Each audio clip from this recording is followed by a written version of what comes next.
Okay, good morning. So lucky for you all, you're getting another unsolicited Mel's car update.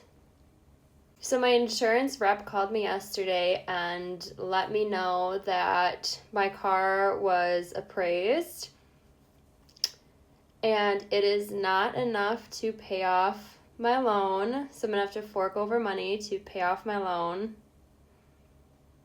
It's close, but it's not enough. Let's all do a collective sigh. I also have to pay my deductible, so that's going to come off of the quoted amount too, so that's even more money I will have to fork over. The good news is she did let me know that if I am found not at fault for the accident, I will be reimbursed my deductible. So then next, I also called the police station yesterday because the crash report has still not been updated, so it still says I hit the other person. The lady I spoke to said the officer hasn't even looked at the report yet to review and potentially make changes. She said call back in 2 to 3 business days just to see if there's an update, but even then it still has to go back to whoever officially posts the report, which isn't the police station, so who knows when that'll be done. Then I was kind of talking to my insurance rep about just okay, now that my car is appraised, how long does this take? Thinking maybe I can go car shopping on Monday or something. No.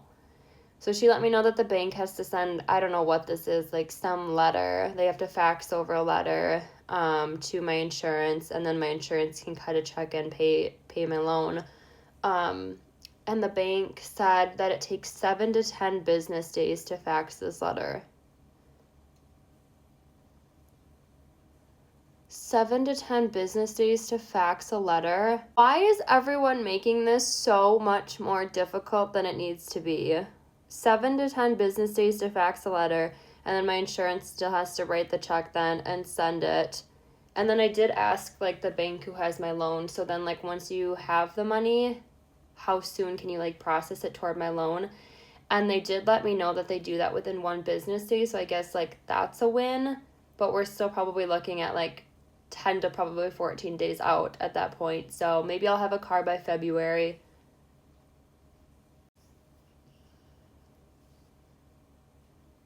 And then so I do go back to the chiropractor tonight.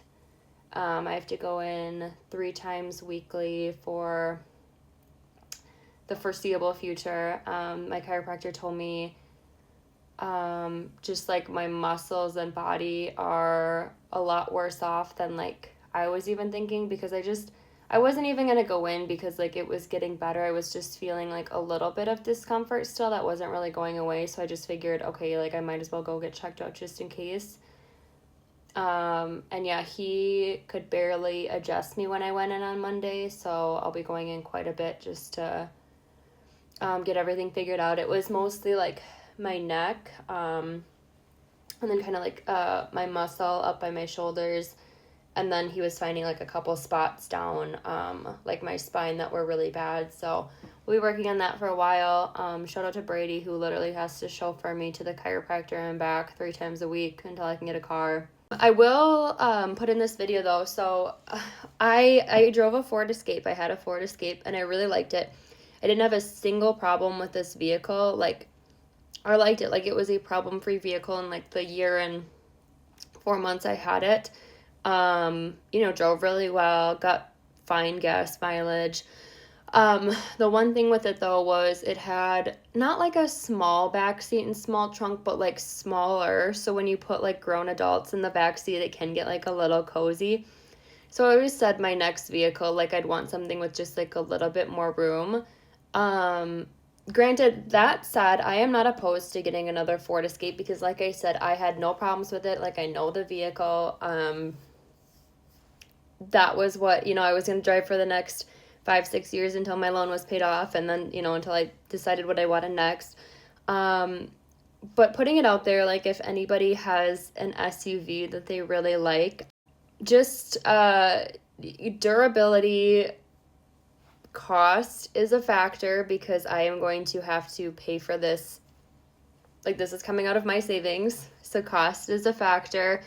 Decent gas mileage is fine. It's got to be something that has either 4-wheel drive or all-wheel drive. I live in Wisconsin, so that's big.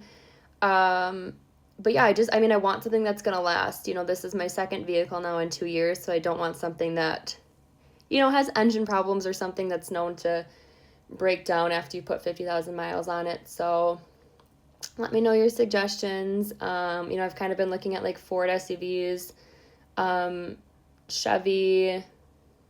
I looked at like a GMC, I think Terrain. Like I was just scrolling online, I saw those. Those look nice and a little bit bigger than the Escape too. So, but I'm open to suggestions. Like I'm probably gonna do some serious like scrolling, and maybe if Brady will take me to a dealership, maybe some like test driving over the next week, so that when everything is all cleared, I can just like, I kind of, my mind's made up. I know what I'm interested in, and I can just like get this done. So let me know. But have a good rest of the week. It is finally getting warmer here, so that's a win. I'm still wearing this giant thing for right now. And don't ask me where it's from, because I got this like 2-3 years ago from someone, and I don't know. I don't know. But this is Moose. So just a little comfort on this chillier morning, but it's going to be like in the 20s by this afternoon, so make it a good day. Bye, everyone.